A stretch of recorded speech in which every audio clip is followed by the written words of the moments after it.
Buenos días, sean ustedes bienvenidos y bienvenidas a esta sesión general del Hospital General de México, doctor Eduardo Lisiaga. Y en esta ocasión, nuestro auditorio, el auditorio doctor Abraham Ayala González, pues se viste de gala, tomando en consideración que estamos en este momento contando con unos invitados de honor. ¿Y por qué me refiero de que estamos de manteles largos en esta sesión? Simple y llanamente porque hay que recordar que la relación que existe entre la Universidad Nacional Autónoma de México y el Hospital General de México, pues prácticamente es centenaria. Y solamente para reforzar esto basta señalar algunos datos. En el Hospital General de México tenemos aproximadamente 500 alumnos de pregrado de la Facultad de Medicina, incluyendo a los médicos internos de pregrado, 1,074 estudiantes de posgrado representados por los médicos residentes y de alta especialidad, aproximadamente 350 profesores de asignatura que se encargan de la formación, específicamente hablando de medicina, sin pasar por alto que la relación con la Universidad Nacional Autónoma de México va más allá de la Facultad de Medicina y tenemos relación con la Escuela Nacional de Trabajo Social, con la Facultad de Enfermería y Obstetricia, lo cual hace que los números de estudiantes y profesores sean muy amplios. Entonces, sin más preámbulo, esta sesión será presentada por el doctor Gustavo Acosta Altamirano, nuestro distinguido director de investigación, a quien le cedo la palabra para que dé entrada a nuestros ponentes de lujo que tenemos esta mañana. Doctor Acosta, por favor, buenos días. Muchas gracias, doctor. Buenos días a todos. Vamos a iniciar la sesión general correspondiente a este 1 de agosto, en esta mañana lluviosa que nos acaeció a todos. Damos la más cordial bienvenida a nuestros colegas de la Unidad de Medicina Experimental de la Facultad de Medicina de la UNAM. Como atinadamente ha dicho el doctor Rosales, pues estamos reforzando y ampliando los lazos de colaboración interinstitucionalmente. Para esto me voy a permitir presentar a dos coordinadores de la parte de la Unidad de Medicina Experimental, a la estimada doctora Becker, que la coordinadora de investigación y enseñanza que hemos enlazado en muchas sesiones que estamos haciendo de manera conjunta con el Hospital General y la Unidad de Medicina Experimental en una sesión mensual de investigación. También va a estar coordinada por el doctor Max Smulson, quien es el coordinador de la Unidad de Medicina Experimental, y que para darle pie a cada uno de los ponentes de la Unidad de Medicina Experimental, con el objetivo de conocer sus líneas a mayor profundidad, sus líneas de investigación, y que nosotros, como Hospital General, todos los integrantes de esta comunidad, pudieran participar a futuro próximo en estas colaboraciones. Sin más, le cedo la palabra a la doctora Becker y al doctor Max Smulson. Adelante. Pues muy buenos días, muchas gracias, nos da muchísimo gusto estar aquí. Muchas gracias al doctor Gustavo Acosta y a todo el Hospital General y las autoridades por invitarnos a llevar a cabo esta sesión. Definitivamente nosotros tenemos una colaboración natural desde todo punto de vista entre el Hospital General de México, Eduardo Lisiaga, y la Unidad de Medicina Experimental, doctor Rui Pérez Tamayo, de la Universidad Nacional Autónoma de México. Y lo que pretendemos hacer en el día de hoy es precisamente eso, mostrar cómo es esa colaboración. Vamos a tener 4 presentaciones, todas correspondientes a colaboraciones entre la UME y el Hospital General de México, empezando con algunas que tienen que ver con el apoyo en el diagnóstico, como verán ustedes, de ciertas enfermedades, principalmente infecciosas, así como productos de investigación que llevan a publicaciones de alto nivel, como verán, y otro proyecto final que se está llevando a cabo ya en sus inicios. Para dar comienzo a estas presentaciones, le cedo la palabra a la coordinadora de la Unidad de Medicina Experimental, la doctora Ingeborg Becker. Muchas gracias. Buenos días a todos. Entonces damos inicio a la sesión con la primera ponente, que será la doctora Dolores Alcántar. que dará el tema bacilos gram negativos del grupo Escape, causantes de bacteriemia del Hospital General de México. Estas presentaciones serán cortas porque somos 4 ponentes y bueno, sin más preámbulo, doctora, muchísimas gracias por todo esto. Muchas gracias. Bueno, pues buenos días. Yo les voy a presentar el estudio de bacilos gram negativos del grupo Escape causantes de bacteriemia en el Hospital General de México. A manera de introducción, las infecciones más graves que amenazan la vida humana son causadas por un grupo de bacterias resistentes a los antibióticos que la Sociedad Americana de Enfermedades Infecciosas ha etiquetado como patógenos Escape. Escape es el acrónimo del nombre de 6 bacterias que se consideran como amenazas mayores dentro de las enfermedades infecciosas que el clínico actual enfrenta. También esta palabra se refiere a la capacidad que tienen estas bacterias para escapar precisamente de los efectos de los antibióticos de uso común. Esto va a generar, por supuesto, dificultad en la elección del tratamiento antibiótico. Estas bacterias son Enterococcus faecium, Staphylococcus aureus, Klebsiella pneumoniae, Acinetobacter baumannii, Pseudomonas aeruginosa y Enterobacter species. Todas estas son bacterias que presentan diferentes mecanismos de patogenicidad y de resistencia antimicrobiana que son mucho más desarrolladas que el resto de las bacterias. En la actualidad, datos del Centro para el Control y Prevención de las Enfermedades en Estados Unidos han reportado que el grupo de estas bacterias son responsables de 2/3 partes de las infecciones asociadas con la atención de la salud. Dentro de las bacterias gram negativas encontramos a Klebsiella y Enterobacter especies, las cuales alcanzan actualmente el nivel de amenaza seria y urgente porque producen un gran número de infecciones y un gran número de mortalidad y altos costos para su tratamiento. Estas bacterias van a causar neumonía, septicemia, infecciones de tejidos blandos, sobre todo en pacientes que tienen catéter y que están con un tratamiento antibiótico largo.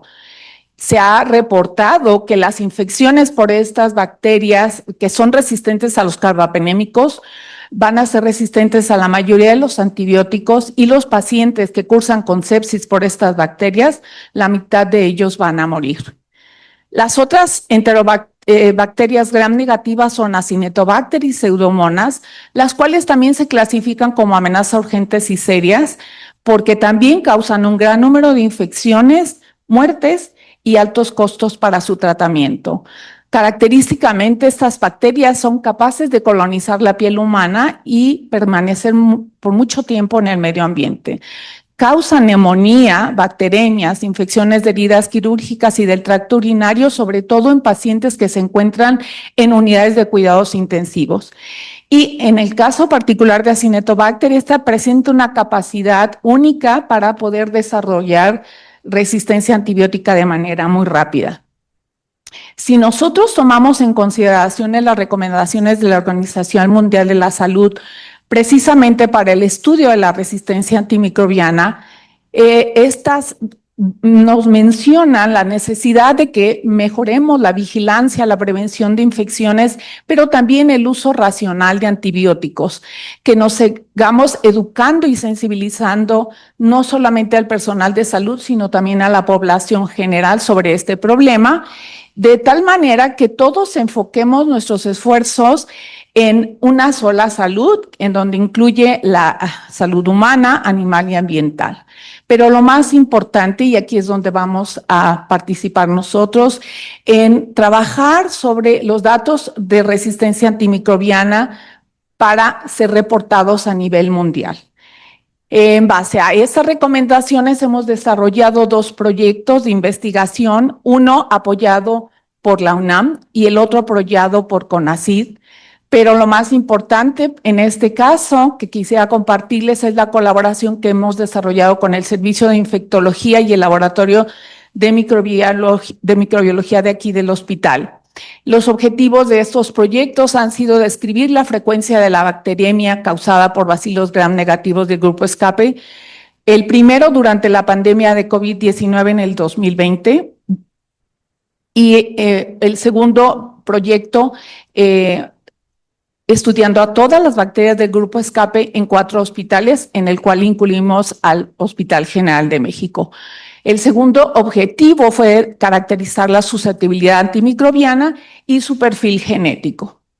Para ello trabajamos con bacterias que se aislaron de hemocultivos de pacientes con bacteriemia nosocomial diagnosticada por los infectólogos del hospital, quienes utilizaron los criterios del Centro para el Control de las Enfermedades. Estos estudios fueron evaluados y aprobados por los comités de ética e investigación del hospital. Para ello obtuvimos aislados no duplicados de Acinetobacter, Pseudomonas, Klebsiella y Enterobacter. Estos fueron identificados y su susceptibilidad se identificó mediante el sistema automatizado Bactex-2. En cuanto a los resultados, observamos que la frecuencia de los bacilos gram negativos que causaron bacteriemia en el hospital mostraron a Acinetobacter baumannii como el más prevalente, seguido de Klebsiella, Pseudomonas y Enterobacter cloacae.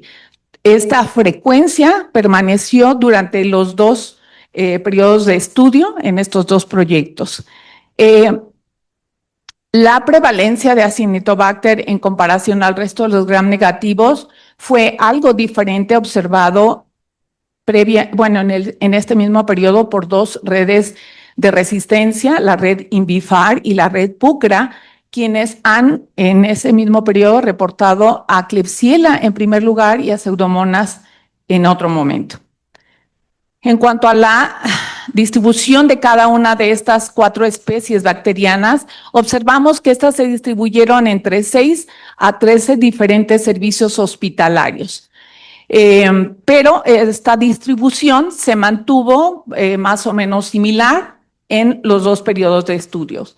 En el caso de Acinetobacter baumannii, que fue la bacteria más frecuente, esta se encontró principalmente en neumología, seguida de terapia intensiva, y esto permaneció en los 2 años de estudio. En el caso de Klebsiella pneumoniae, este se encontró en mayor frecuencia en neurología y en segundo lugar en neumología. Para el segundo año, esta se encontró más prevalente en terapia intensiva. En el caso de Pseudomonas, esta se encontró más prevalente en neurología y en segundo lugar en medicina interna. Para el segundo año se adicionó la terapia intensiva. Y finalmente, para Enterobacter, esta fue mucho más frecuente en neumología y en segundo lugar en terapia intensiva, adicionándose en el segundo periodo neurología. Aquí quiero comentarles que observamos que una clona de Acinetobacter baumannii fue la más prevalente en el servicio de neumología y que permaneció de forma endémica durante los 2 periodos. En cuanto a la susceptibilidad antimicrobiana, encontramos que Acinetobacter baumannii fue la especie bacteriana que presentó una resistencia cercana al 100% a los diferentes grupos de familias de antibióticos, incluido los betalactámicos, los aminoglucósidos, las quinolonas y las tetraciclinas, con excepción de la colistina, en donde todavía la susceptibilidad es bastante importante. En el caso de Klebsiella pneumoniae, esta fue mayoritariamente resistente al grupo de los antibióticos de los beta-lactámicos, siendo de manera importante susceptible todavía para los carbapenémicos, específicamente para meropenem. Y en general podemos decir que tanto las cepas de Pseudomonas como Enterobacter permanecen siendo susceptibles para cualquiera de los diferentes familias de antibióticos analizados. En cuanto a las categorías de multidrogoresistencia que utilizamos, podemos decir que Acinetobacter baumannii mostró el mayor porcentaje de pandrogoresistencia, que fue del 11%, y de extremo drogoresistencia, que varió entre el 63 al 98% en los 2 periodos. En el caso de Klebsiella pneumoniae, mayoritariamente presentaron aislamientos de tipo multidrogoresistente En el caso de Pseudomonas y Enterobacter, en el primer periodo la gran mayoría fueron sensibles y para el segundo periodo la gran mayoría fueron multidrogoresistentes. En cuanto al perfil genético de resistencia, es decir, los genes que codifican para esta resistencia, encontramos que las beta-lactamasas que se distribuyen en estos aislamientos son del tipo TEM1 para Acinetobacter baumannii, Klebsiella pneumoniae y Enterobacter cloacae. En el caso del tipo CTXM lo encontramos en aislamientos de Klebsiella pneumoniae, Enterobacter cloacae, y las de tipo SHB, que solamente los encontramos en Klebsiella pneumoniae. Finalmente, las carbapenemasas, estas fueron de tipo oxacilinasa de la familia 23 y 24 para Acinetobacter baumannii, la carbapenemasa NDM1 presente en una cepa de Klebsiella pneumoniae de Enterobacter y DEBIM2 para los aislamientos de Pseudomonas aeruginosa. En base a estos resultados, nosotros hacemos las siguientes consideraciones para el tratamiento antibiótico en el hospital. 1. La terapia antimicrobiana con beta-lactámicos para bacteremia nosocomial por Klebsiella y Acinetobacter está comprometida en el hospital. 2. Acinetobacter mostró resistencia prácticamente a todos los antibióticos, incluidos los carbapenémicos. Para ello, se puede considerar el uso de colistina. En el caso de Pseudomonas aeruginosa, que mostró altos niveles de susceptibilidad a diversos antibióticos, la colistina se debe de considerar su uso como de última opción. Y finalmente, para Enterobacter cloacae, que también mostró altos niveles de susceptibilidad, deberemos de considerar su uso principalmente de cefepima y carbapenémicos. En conclusión, estos estudios demostraron la importancia de estas bacterias gram negativas del grupo SCAPI de tipo principalmente multidrogoresistente, que son las causantes de bacteremia en el Hospital General durante y después de la pandemia COVID-19. La pandemia de COVID no mostró impacto local a corto plazo en las tasas de resistencia antimicrobiana y, por último, decir que se requiere, sigamos fortaleciendo los programas de administración de antibióticos y la vigilancia de las enfermedades infecciosas para prevenir su propagación. Gracias.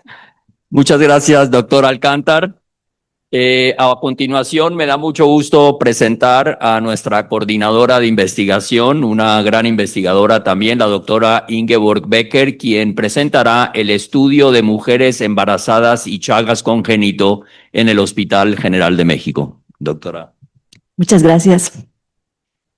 Bueno, entonces voy a presentarles el trabajo que estamos haciendo en colaboración con el Hospital General sobre mujeres embarazadas y la enfermedad de Chagas congénito. Este trabajo se inició por un donativo internacional que recibimos y invitamos a varios médicos investigadores a participar en este proyecto y les presento entonces los avances. Chagas es una enfermedad realmente americana, en donde sabemos que hay diferentes métodos de transmisión, pero uno de los problemas graves es que el Chagas congénito, que es la transmisión vertical de madre a hijo, es una de las formas menos estudiadas y más peligrosas tanto para la madre como para el niño, debido a que la salud materna infantil puede afectarse durante el embarazo y posteriormente, siendo una enfermedad muy silenciosa, puede afectar también al niño en edades tempranas de su infancia. Entonces, sabemos que la infección por enfermedad de Chagas puede ocurrir por vía vectorial y en México tenemos a estas chinches que son las más prominentes en la infección. Las chinches nos infectan cuando defecan el parásito mientras ellas están tomando sangre y nosotros nos inoculamos las heces cuando nos rascamos después de que ocurra esta alimentación casi siempre al día siguiente, porque esto es nocturno, y nosotros mismos introducimos al parásito a nuestro sistema.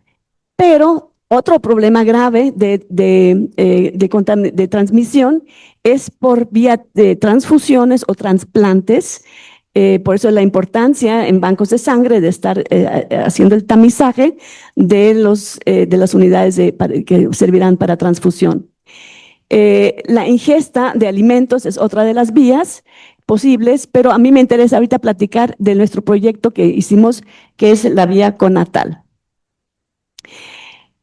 Sabemos que la enfermedad de Chagas tiene dos fases, la fase aguda y la fase crónica. Es importante mencionar que por lo general es asintomático y el paciente no se entera de que está infectado.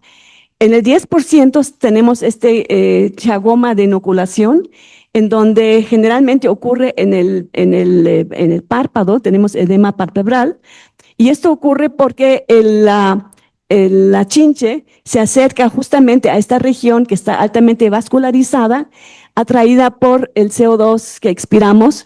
Entonces, por lo general tenemos la evidencia de la infección en este lugar, si es que hay algún signo patognomónico que ocurre como en el 10% de los casos.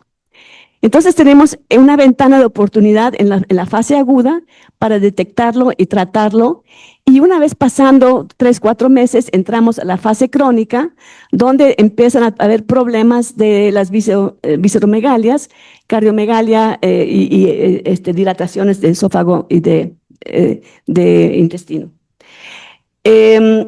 Sabemos que la respuesta inmune es alta al inicio en respecto a datos serológicos, pero los anticuerpos van disminuyendo, sobre todo si hay tratamiento, pero aún sin el tratamiento, van disminuyendo conforme avanza la cronicidad de la enfermedad, debido a que el parásito ya no va a estar en sangre, sino en tejidos.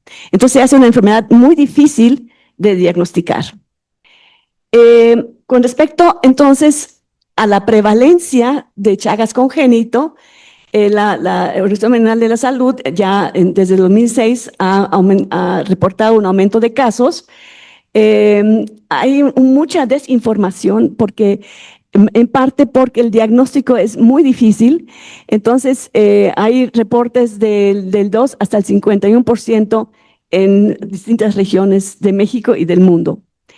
Por esta razón, es muy importante generar una vigilancia prenatal en la mujer embarazada, ya que la detección temprana permite el tratamiento de la madre y sobre todo la vigilancia del recién nacido para evitar que haya nacido con Chagas congénito. Se recomienda que durante todas las visitas prenatales, las mujeres embarazadas también se les analice para la presencia de enfermedad de Chagas.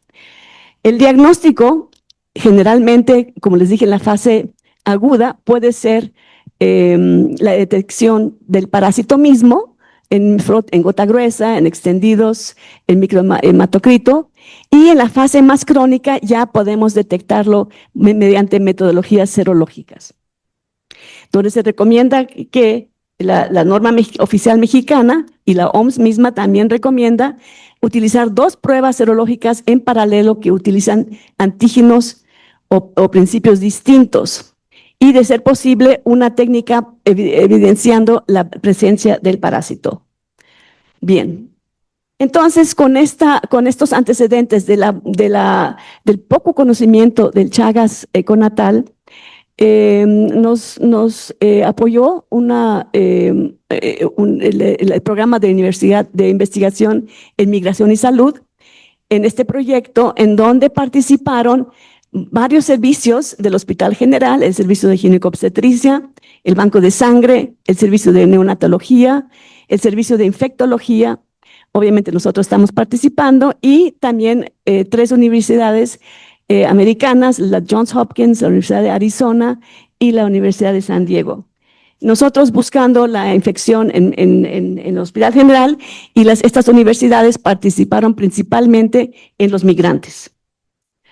Entonces, lo que se hizo inicialmente es elaborar un póster por una estudiante de Servicio Social de Medicina, se pegó en el servicio de consulta externa de ginecobstetricia y ella daba la explicación de los beneficios del estudio, que era obviamente sin costo, y entonces reclutaba a las pacientes, sobre todo de áreas endémicas, que sabemos que previamente habíamos estudiado, que son estas marcadas en rojo. Las mujeres provenientes de estas regiones fueron las que se invitaban directamente. Y entonces analizamos 150 pacientes provenientes especialmente de Hidalgo, Morelos, Estado de México y Veracruz, y se realizó un tamizaje mediante tres kits comerciales. Y adicionalmente se hizo el diagnóstico por nuestro ELISA utilizando antígenos de aislados de T-Cruzi de México, y Johns Hopkins donó unas tiras diagnósticas in vios para este estudio. La siguiente diapositiva, no se asusten, bueno, antes de esa, para que no se asusten. La dinámica era que una vez reclutadas las pacientes, estas pasaban al banco de sangre, se hacía el diagnóstico con los kits comerciales, los positivos, entonces ya se reportaban a epidemiología, al INDRE, el INDRE confirmaba el diagnóstico y daba el tratamiento que finalmente se daba en el servicio de infectología. Simultáneamente nosotros recibíamos la sangre, hacíamos las pruebas en nuestro laboratorio, utilizando en parte los mismos kits que usa el INDRE y en parte utilizando nuestro sistema de antígenos del parásito aislado en México, y finalmente en algunos casos pudimos completarlo con un PCR, y todo esto para el tratamiento de las mujeres embarazadas. Aquí tenemos entonces los kits utilizados.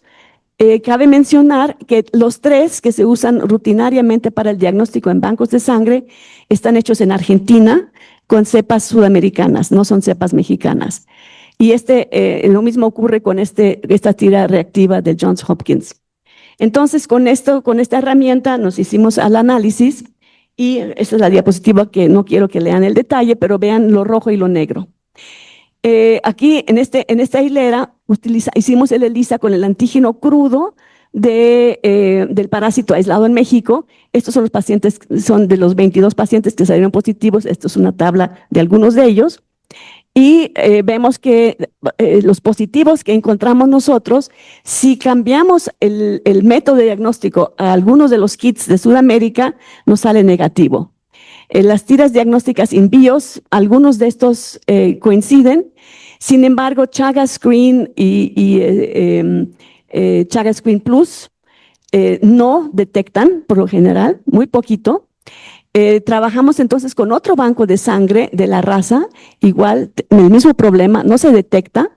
Y finalmente en el INDRE también hubo problemas inicialmente, después ya ellos ya también ya están usando antígenos de cepas de México. Pero el problema aquí era que tenemos una discrepancia diagnóstica importante. Esto entonces nos llevó a postular desde un inicio que hay una muy baja sensibilidad en los kits diagnósticos para las pruebas serológicas de linajes de T-Cruzi en México, porque se están usando kits que no son elaborados con antígenos mexicanos. Entonces, esto se publicó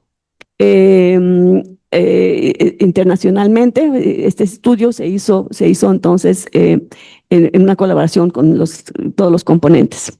Pero nos quedó el interés de qué estaba pasando, qué cepas tenemos en México.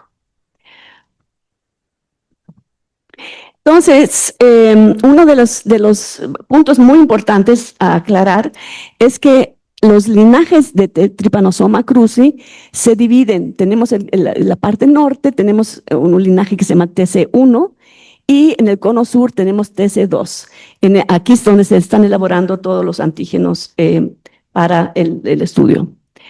Entonces, para el TC1, se asocia más que nada las cardiomegalias y para el TC2 las visceromegalias que les mencioné al inicio.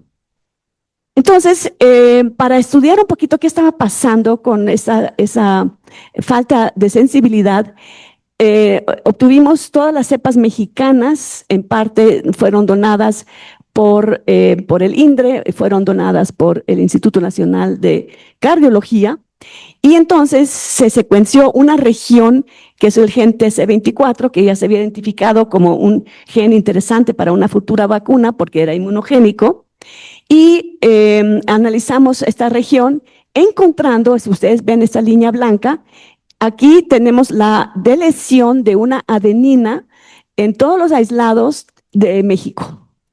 Y esta deleción no existe en otras TC2 y aislados en Sudamérica. Entonces aquí ya tenemos la primera evidencia de que tenemos una alteración, una cepa distinta que tenemos que tomar en cuenta para nuestros estudios diagnósticos.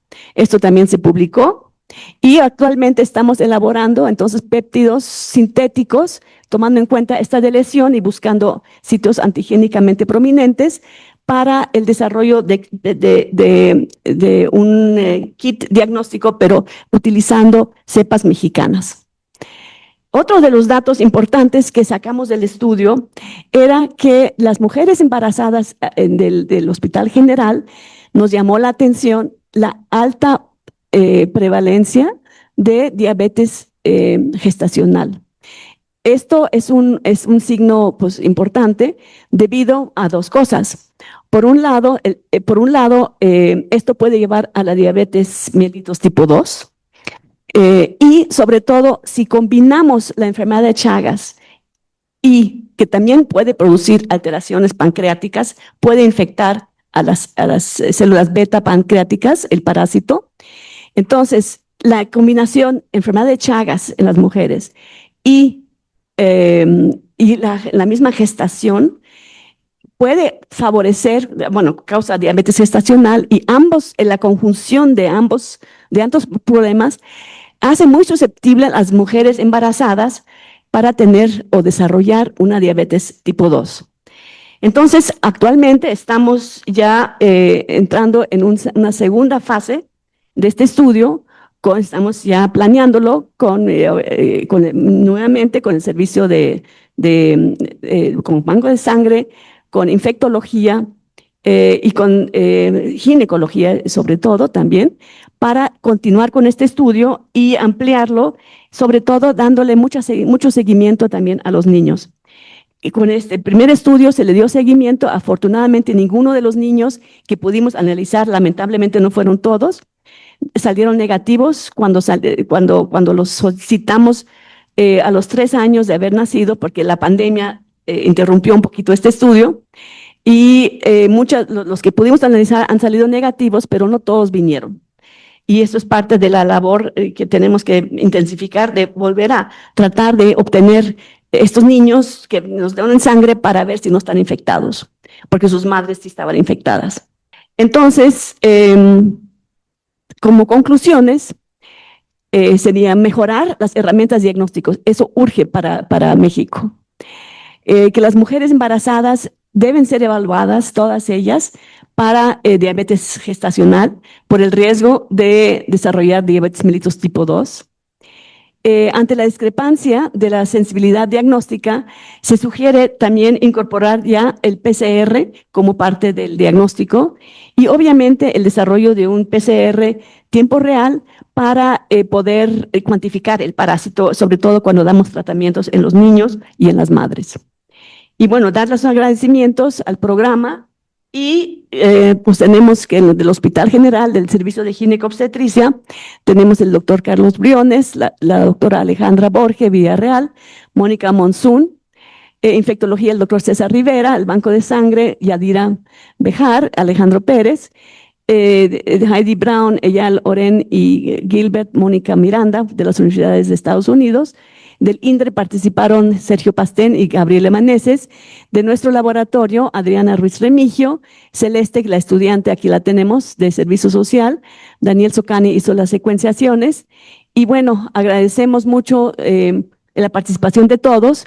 Esto es en la entrada de consulta externa, donde tenemos el póster pegado, y Celeste era la chica que reclutaba a las pacientes. Este estudio, como les dije, lo vamos a continuar, lo vamos a intensificar para, sobre todo, evaluar también este riesgo de Chagas y diabetes. Les agradezco mucho su atención. Muchas gracias. Espero no haberme pasado. Bueno, me toca entonces presentar a la maestra Alison Suyey Morales Guzmán, y que trabaja con el doctor Max Schmulson. Es un trabajo que hicieron entre los dos, que se llama alteración en la homeostasis del estado redox y vías de señalización relacionadas en el síndrome de intestino irritable. Me da mucho gusto presentarles a la ponente, y sobre todo en un trabajo que sabemos que está siendo muy importante para un padecimiento del colon irritable que muchos de nosotros no sabemos que tenemos. Muchas gracias.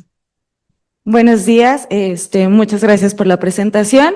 Y bueno, ya lo dijo la doctora, este es un trabajo que se hizo en colaboración con el Hospital General de México y la UNAM, y también la Universidad Autónoma Metropolitana. Y bueno, fue publicado, importante, en junio del mes pasado, el mes pasado, en junio de este año. Y bueno, para comenzar, el síndrome de intestino irritable es un trastorno de la interacción intestino-cerebro, pero hasta el momento no se comprende completamente su fisiopatología. Sin embargo, se ha descrito que esta tiene una interacción compleja con alteraciones en 3 conectomas, que son el intestino, la microbiota intestinal y el cerebro, que es a lo que ahora se le denomina el eje intestino-cerebro. Estas anomalías en cada uno de estos conectomas incluye inflamación, alteración de la permeabilidad intestinal, activación del sistema inmune, entre otros. Y estas alteraciones pues nos pueden llevar a tener hipersensibilidad visceral, alteraciones en la motilidad, y esto contribuye a los mecanismos importantes para desarrollar los síntomas del síndrome de intestino irritable. Si bien la falta de un orquestador es central en la fisiopatología del síndrome de intestino irritable, es probablemente el factor más significativo en el desarrollo de este trastorno. Por lo tanto, nosotros propusimos un mecanismo fisiopatológico para el síndrome de intestino irritable, donde una disrupción en el eje intestino-cerebro puede llevar a una disbiosis intestinal. Esta disbiosis intestinal, genera productos bacterianos, los cuales pueden activar diferentes vías de señalización. Entre ellas, la activación de esta enzima, que es la NADPH oxidasa, que es encargada de generar especies reactivas de oxígeno. Una sobreactivación de esta enzima nos puede generar un ambiente oxidante. También se puede activar el factor de transcripción NF-κB, que es el encargado de la transcripción de genes proinflamatorios, entre ellos citocinas proinflamatorias. Esto también nos puede llevar a generar un ambiente oxidante. Para contrarrestar esto, pues puede haber una activación del factor de transcripción NRF2, que se encarga de la activación de enzimas antioxidantes. Pero el resultado de este desequilibrio nos puede llevar a una inflamación sostenida, generar hipersensibilidad visceral, alteraciones en la motilidad, que como lo mencioné anteriormente, pues pueden generar los síntomas para síndrome de intestino irritable. Por otro lado, el síndrome de intestino irritable se clasifica en 4 subtipos, con predominio en estreñimiento, síndrome de intestino irritable con diarrea, mixto y síndrome de intestino irritable no clasificable. Esta clasificación se basa en un umbral del 25% de las evacuaciones solo durante los días con evacuaciones anormales. Dicho todo esto, el objetivo de este estudio fue evaluar los procesos moleculares relacionados con el estrés oxidante y la inflamación en síndrome de intestino irritable y sus subtipos. Y bueno, para realizar este estudio, nosotros tuvimos los siguientes criterios de exclusión, que fueron infecciones sistémicas locales o recientes en menos de un mes, aquellos que presentaran enfermedades crónicas como diabetes, cáncer, enfermedad celíaca, alguna enfermedad inflamatoria intestinal, que estuvieran consumiendo antioxidantes, suplementos alimenticios, probióticos o antibióticos en los 3 meses previos, mujeres embarazadas y antecedentes de cirugías gastrointestinales mayores. Los criterios de inclusión fueron pacientes con síndrome de intestino irritable, según los criterios de Roma 3, controles negativos para Roma 3, síndrome de intestino irritable, y se incluyeron en un rango de edad de 18 a 65 años. Incluimos 30 pacientes de la consulta externa de gastroenterología del Hospital General de México y 30 controles negativos para síndrome de intestino irritable. Ambos grupos firmaron el consentimiento informado y se obtuvo una muestra de sangre periférica. A partir de esta muestra de sangre, nosotros hicimos el análisis de distintos biomarcadores de estrés oxidante, que fueron malón de aldehído, carbonilos proteicos, glutatión reducido, glutatión oxidado y el cociente de ambos. También realizamos el análisis de perfil inflamatorio con interleucinas antiinflamatorias e interleucinas proinflamatorias y el análisis de la expresión de proteínas como fue el factor NF-κB, NRF2 y la subunidad catalítica de la enzima NADP oxidasa que es GP91-FOX. Y bueno, los datos demográficos, el 90% en ambos grupos, tanto en pacientes como en controles, fueron de sexo femenino y solo el 10% sexo masculino. En cuanto a los subtipos de síndrome de intestino irritable, 14 participantes tuvieron síndrome de intestino irritable no clasificable, 11 síndrome de intestino irritable con estreñimiento, 4 síndrome de intestino irritable con diarrea y solo un participante tuvo síndrome de intestino irritable mixto. Por cuestiones estadísticas, este participante fue excluido del estudio.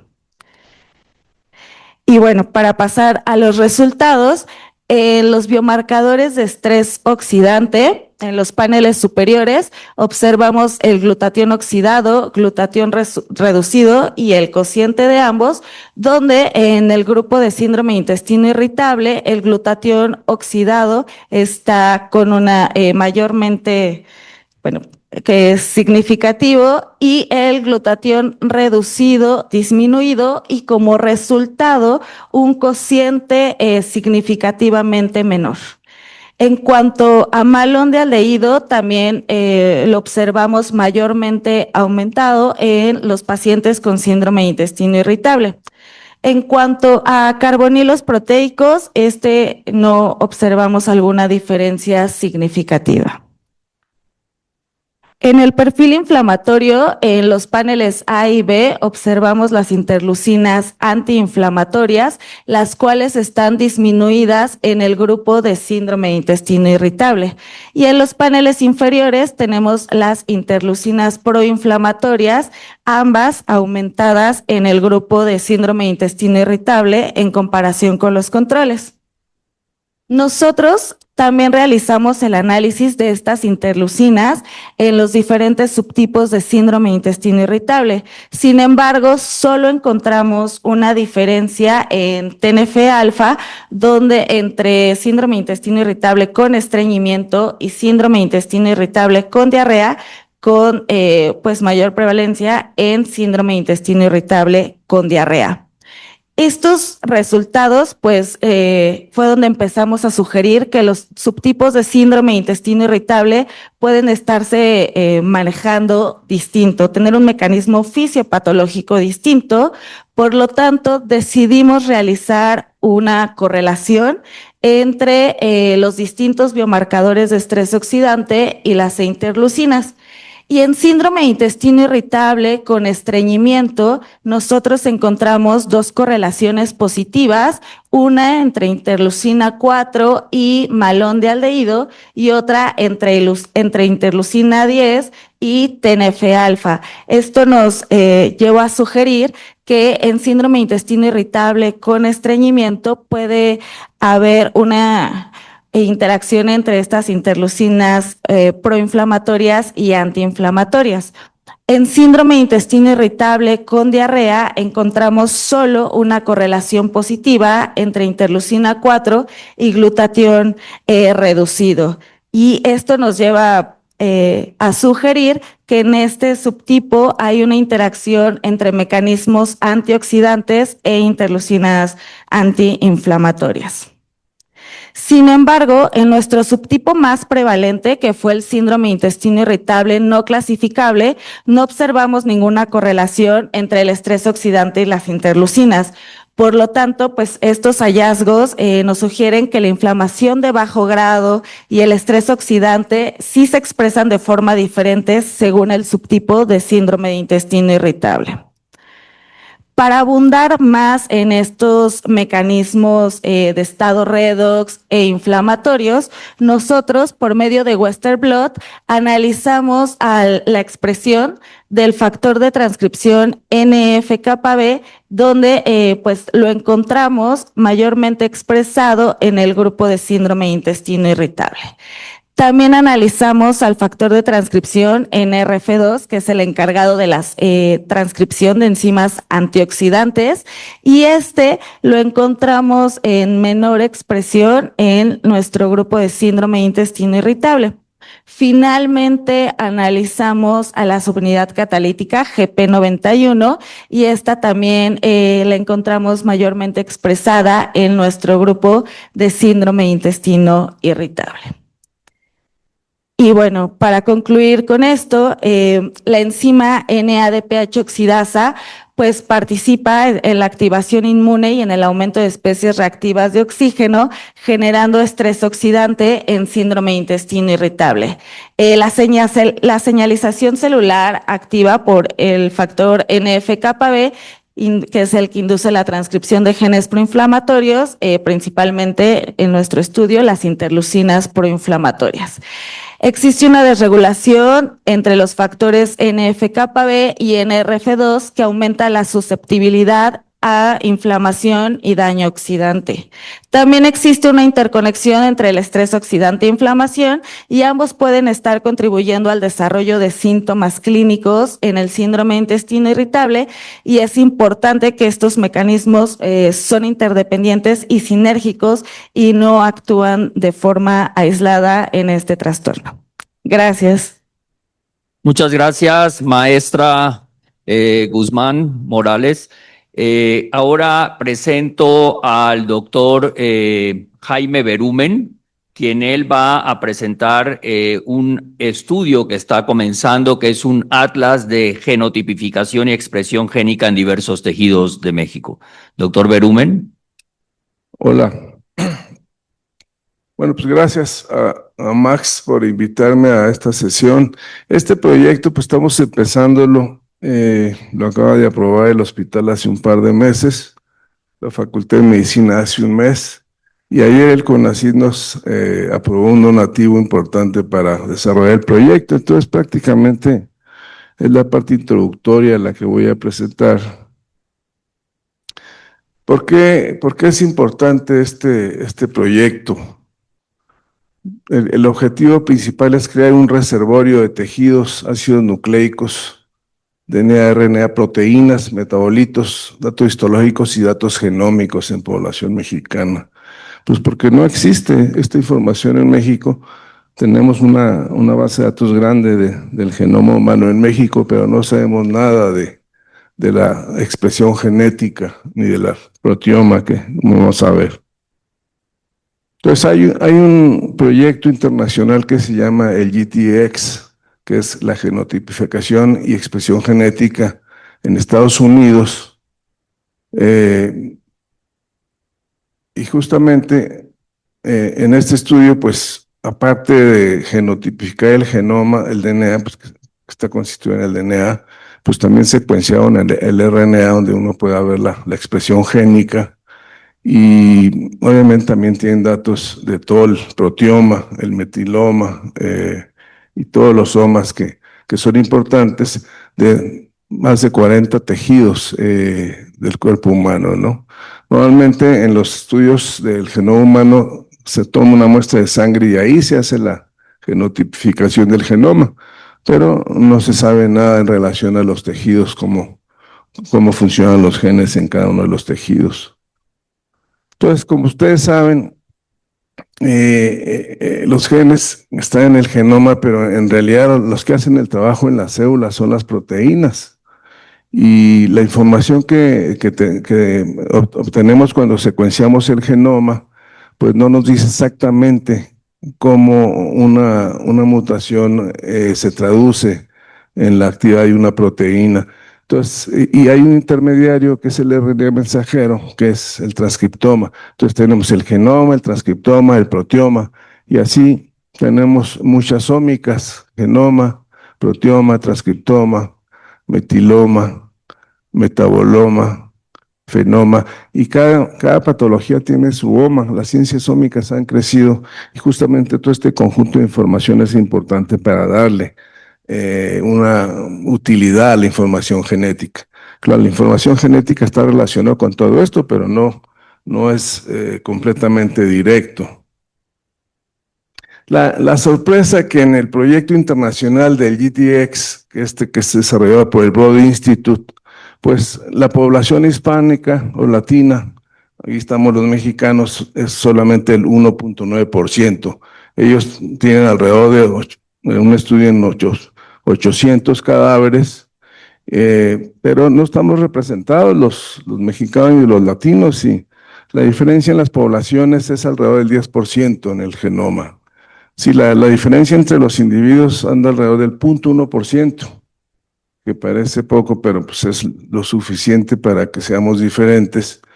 Pero en las poblaciones, de una población a otra, la diferencia en el genoma es el 10%. Entonces, y lo estamos viendo en el gran proyecto del genoma humano que tenemos, que hay una gran cantidad de diferencias entre las poblaciones. Entonces es importante.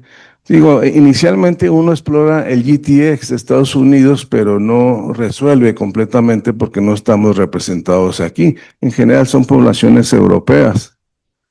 Y como ustedes saben, hay más de 100 millones de variaciones en el genoma humano. Y la gran mayoría de estas variaciones, pues, no tienen nada que ver con el fenotipo ni la patología de los individuos. Una proporción grande tiene que ver con el fenotipo de las personas, por supuesto.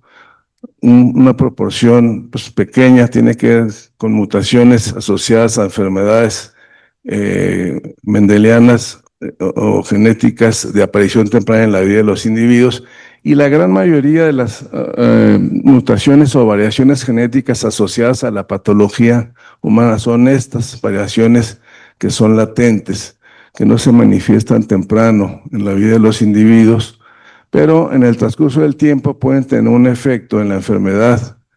Y aquí el ejemplo: dos amigos que tomaron y fumaron toda su vida, y uno 30 años después cayó con cirrosis hepática, mientras su amigo sigue tomando y fumando sin problemas, porque ya se sabe ahora que hay variaciones genéticas que confieren un riesgo para enfermedades, y ese es justamente el motivo principal de la mayoría de los estudios del genoma humano que hay actualmente.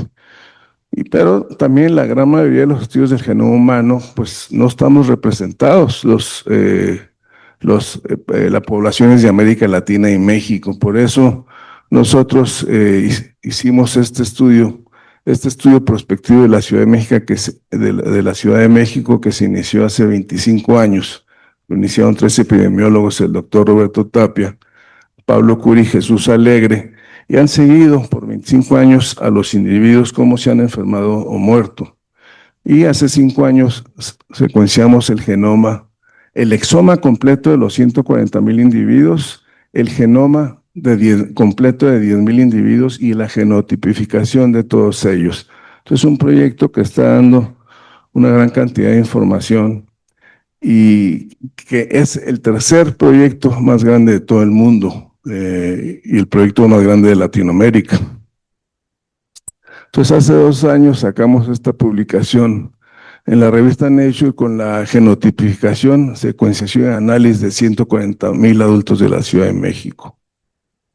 Y ahí, cuando analizamos el exoma, encontramos 4 millones de variaciones en esa población, y lo interesante es que una tercera parte de estas mutaciones no existen, no existían o no estaban reportadas en ninguna base de datos, pues no sabemos qué hacen.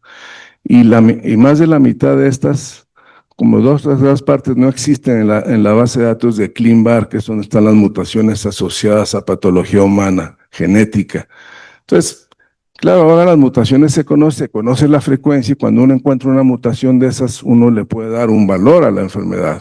Pero si la mutación no se conoce, cuando uno la encuentra no sabe si la mutación está asociada o no a la enfermedad. Entonces, por esto esos estudios en poblaciones mexicanas y latinas son muy importantes. Bueno, entonces en general cuando uno quiere identificar de estas mutaciones cuáles están asociadas a una enfermedad o a un riesgo fenotípico, a un rasgo fenotípico, uno hace un estudio de causas y controles de todos esos individuos y hace un estudio de asociación amplio del genoma que se abrevia como un GWAS. Entonces uno puede identificar la mutación que está asociada a diabetes o a obesidad o infarto de miocardio, y es lo que estamos trabajando en estos años y publicando artículos relacionados con los estudios de sudoración, pero al final cuando uno encuentra la mutación, pues no sabemos si la mutación altera la proteína, si aumenta la expresión del gen, o si tiene un efecto en la metilación o en el proteoma. Entonces, la idea del proyecto que vamos a hacer con el Departamento de Patología del hospital es hacer este estudio de genotipificación y expresión genética de 21 tejidos inicialmente.